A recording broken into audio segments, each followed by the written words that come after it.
tidak ada pilihan lain. Kita jalan terus dan kita akan satukan ini apapun akibat dan resikonya. Ini demi Betawi. Saya selalu masang badan dari dulu. Oding boleh hancur lebur jadi abu. Yang penting Betawi tegak bersatu menunjukkan harkat martabatnya di dunia Jakarta ini. Nah, itu saudara. Kalau ada orang yang mengatakan bahwa jadi kaum Betawi itu adalah kaum yang tidak bisa bersatu, hari ini kita bisa mengatakan bahwa ini adalah kongresnya kaum Betawi. Hari ini semua yang hadir ini adalah peserta kongres kaum Betawi. Hari ini sekurang-kurangnya saya mendapatkan ada 9 hal mengenai Betawi yang harus kita lakukan.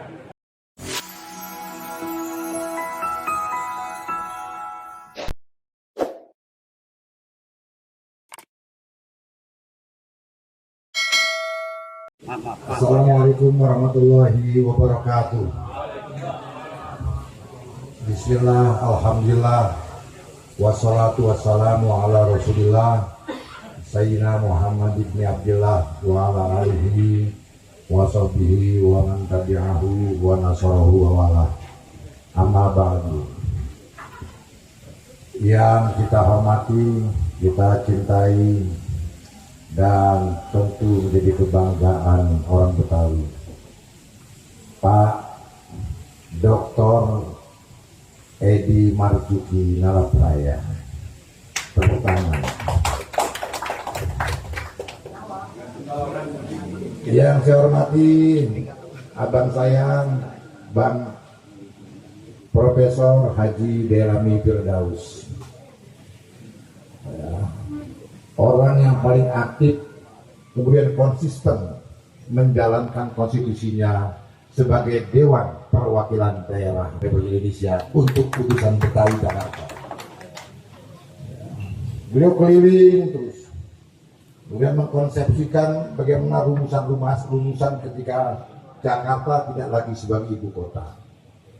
Saya kira kita harus kembali mendukung beliau dalam periode selanjutnya sebagai anggota DPD supaya Betawi lanjutkan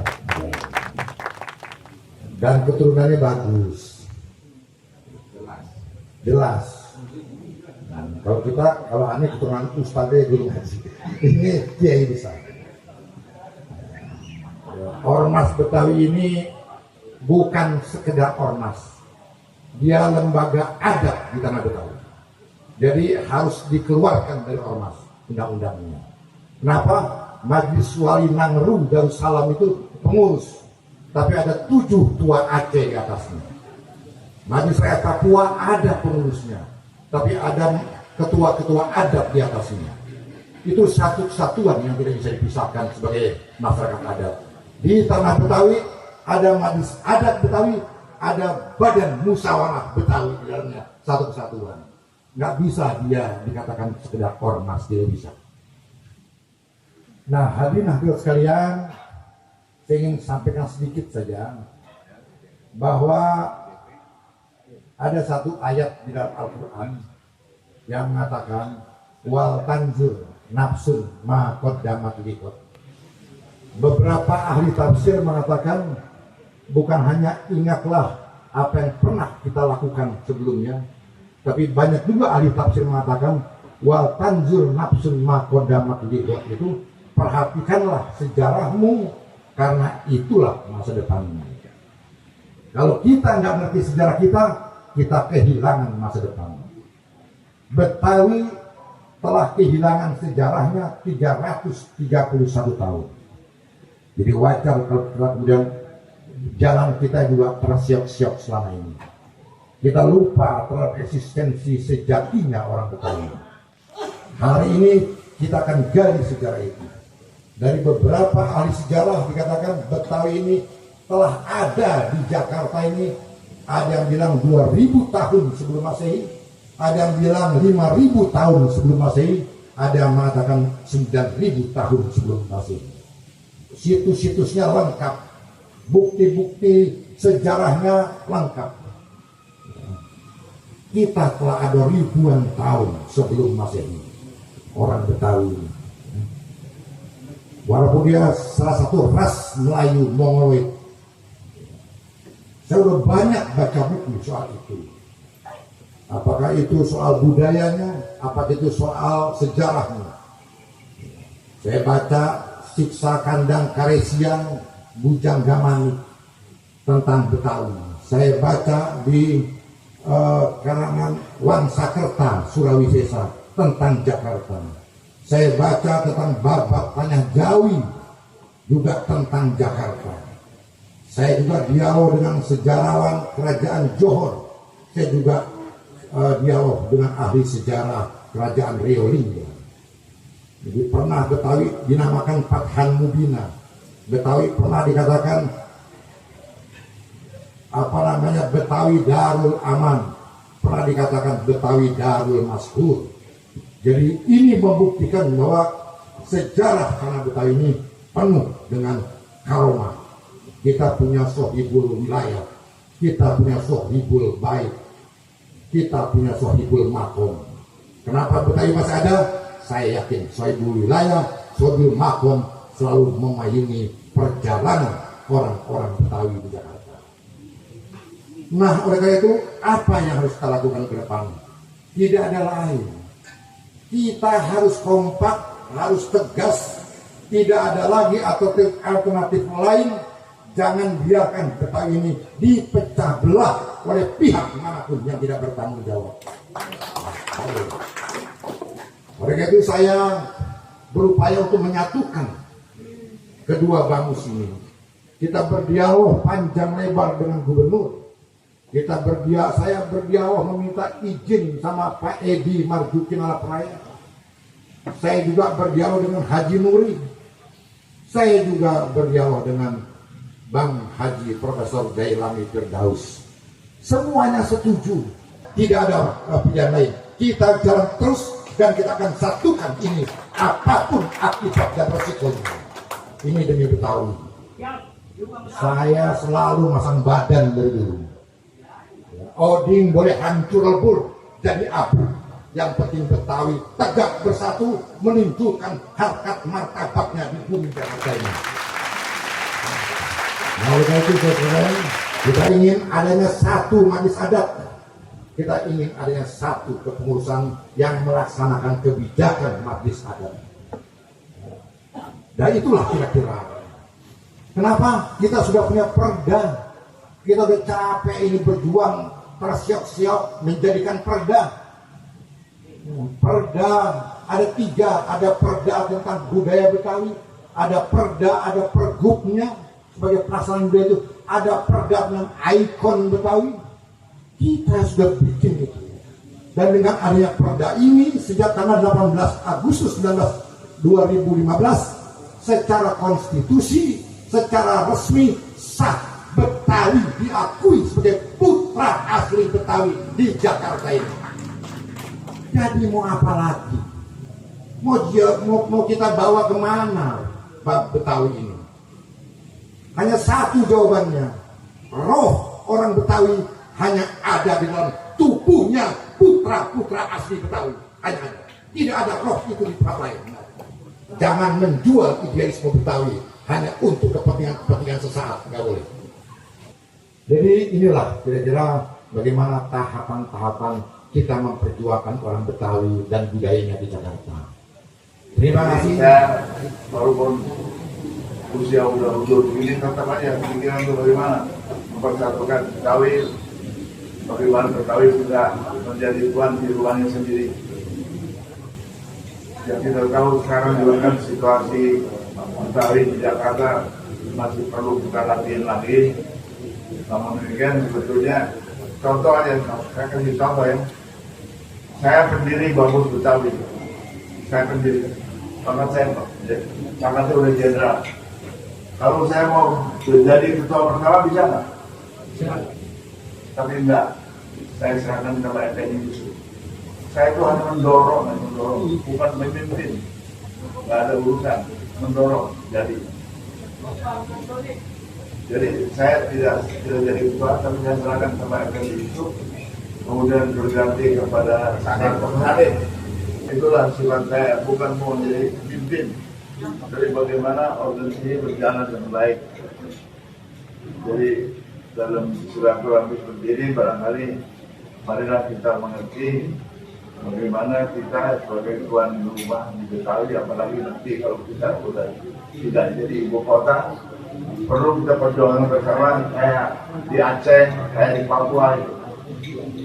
Jadi ada gubernur, DPRD dan adat itu masuk.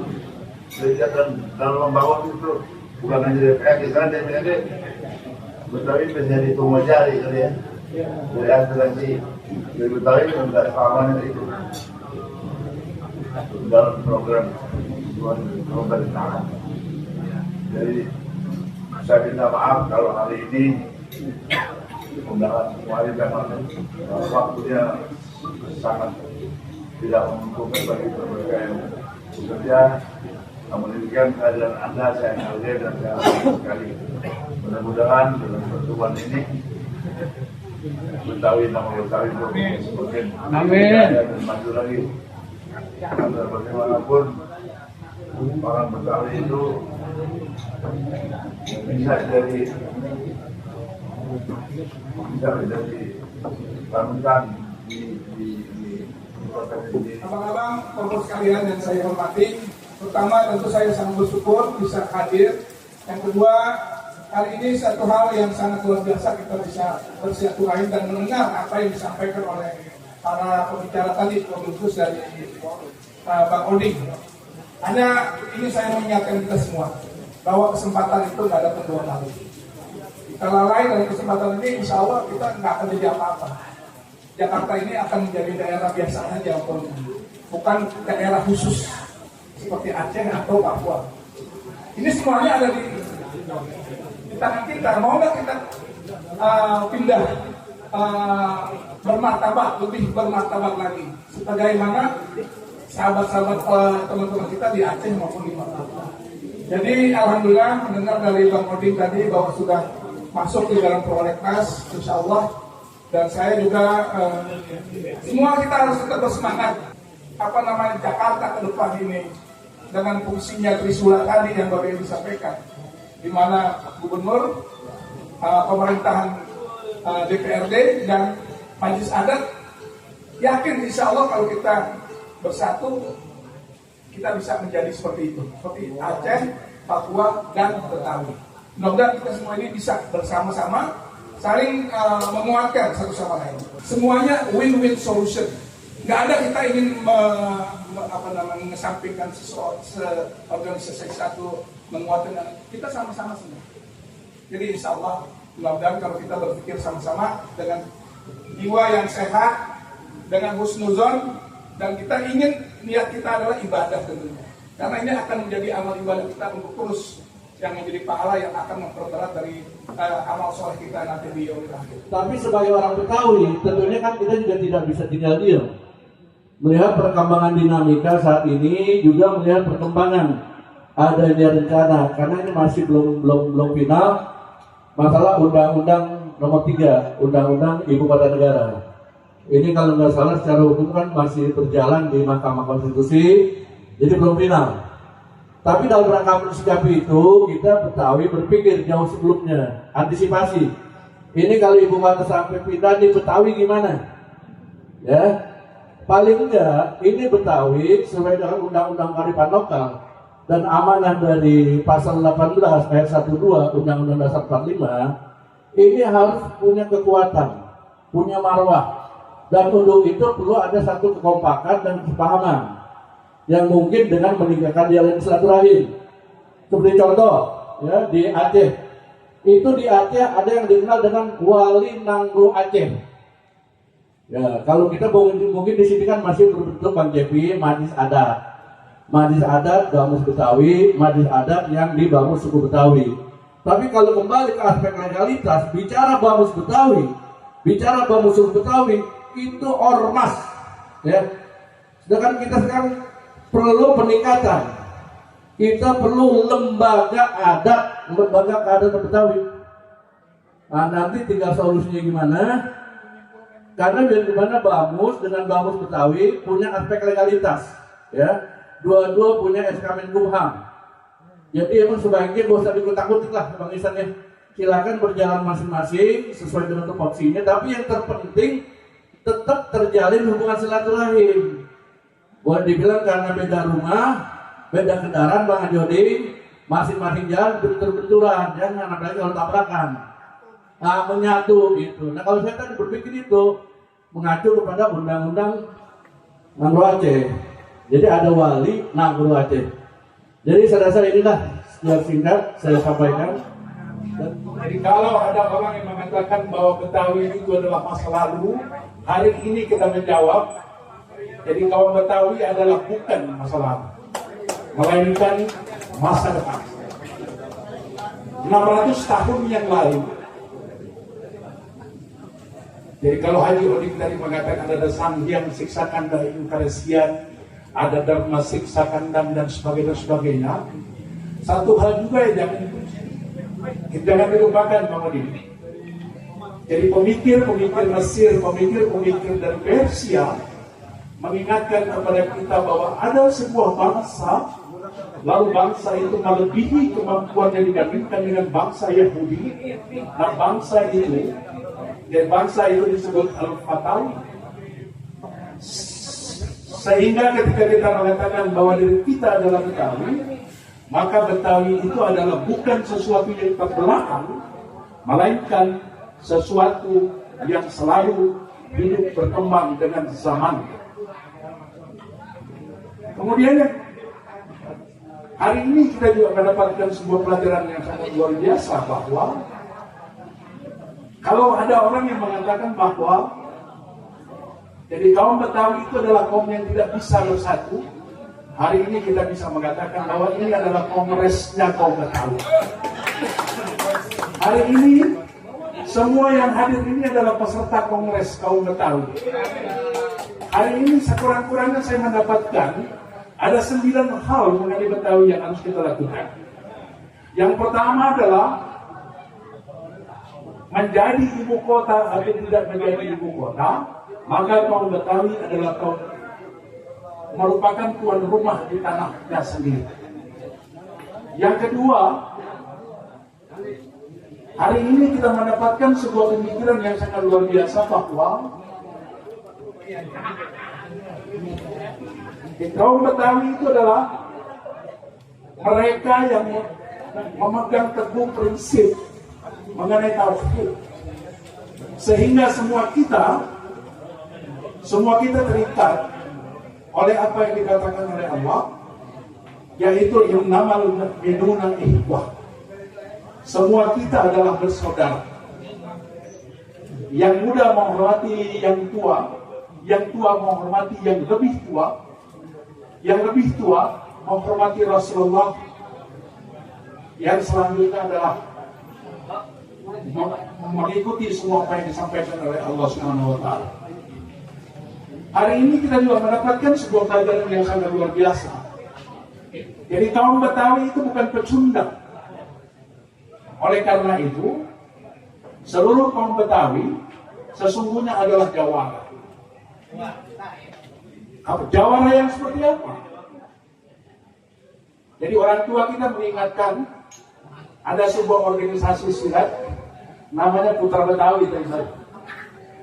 Nah kalau kita pelajari kembali mengenai Putra Betawi, kita pelajari lagi mengenai Beksi, kita pelajari lagi seluruh aliran silat yang ada di sini, menunjukkan kepada kita bahwa kita adalah mereka yang dilahirkan itu bukan sebagai pecundang. Oleh karena itu apa? Oleh karena itu kita selalu memiliki kemauan dan kemampuan menghadapi tantangan. Apa saja tantangan yang dihadapi di masa depan? Yang pertama adalah namanya singularity. Adalah ketergantungan kita itu kepada dari produk-produk informasi teknologi, antara lain adalah gadget. Oleh karena itu, yang disampaikan oleh Haji Oding tadi mengingatkan saya ketika kita pergi bersama-sama Bang Oding. Jadi ke sebuah pulau itu namanya Pulau Penyengat. Nah sekarang saya masih mengajar di Johor. mengatakan bahwa ketika bicara Betawi, maka kita bicara Johor, maka kita bicara Pahang, maka kita bicara Negeri Sembilan, maka kita bicara yang namanya Barwood, maka kita bicara yang namanya Kedah. Karena keseluruhannya sampai hari ini masih menggunakan istilah-istilah yang di Betawi sendiri mungkin sudah dilupakan. Misalnya kendiri. Kalau ada di antara kita menggunakan yang istilah kendiri, kita bilang itu Betawi mana loh. Orang Johor menggunakan kata kendiri untuk menyatakan sendiri. Kemudian yang kedua, keromong. Lupa kita pada keromong. Orang-orang Pahang, setiap ada upacara kenegaraan, memukul keromong, karena itu sebagai sebuah kebanggaan. Kalau kita pergi ke Tetsu, kalau kita pergi ke Temasek, jadi kakeknya Bangda itu selalu disebut-sebut Bangda. Mereka merasa berhutang kepada Kiai Haji Abdullah Shafi'i lantaran yang mereka dapatkan dari Kiai Haji Abdullah Shafi'i itu bukan hanya ilmu fikih, melainkan adalah ilmu menjadi sebuah bangsa. Oleh karena itu, hari ini kita bersyukur sekali bahwa muktamar kaum Betawi pada hari ini, muktamar jadi kaum Betawi pada saat ini harus menjadi semangat kita, mencapai satu hal saja. Satu hal itu adalah masa depan kaum Betawi harus ditentukan oleh kaum Betawi. Masa depan Jakarta harus diatur oleh kaum Betawi.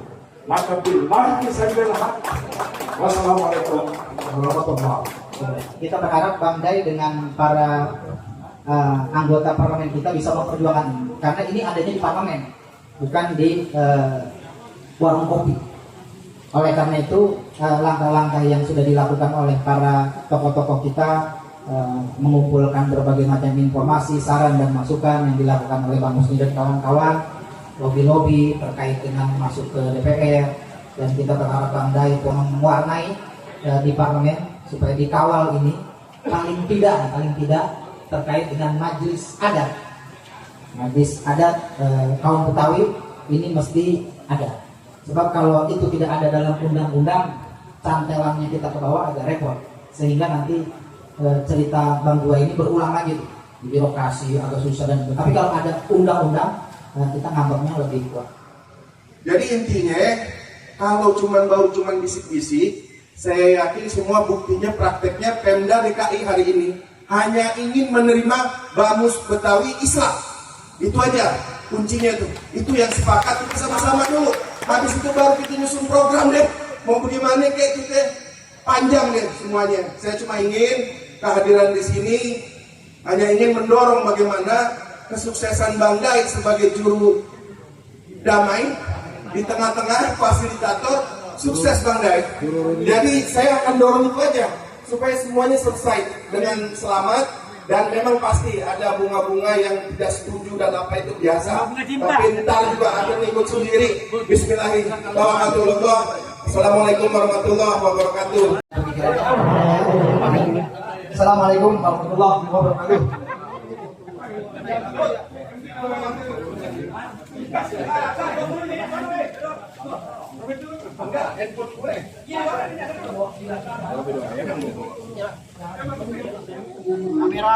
Oke. Bismillahirrahmanirrahim. Kami keluarga besar masyarakat Betawi mengucapkan selamat ulang tahun kepada Babe tercinta Haji Dr. Edi Mahyudi Praya ke-91. Jaya selalu, mabruk. Mabruk.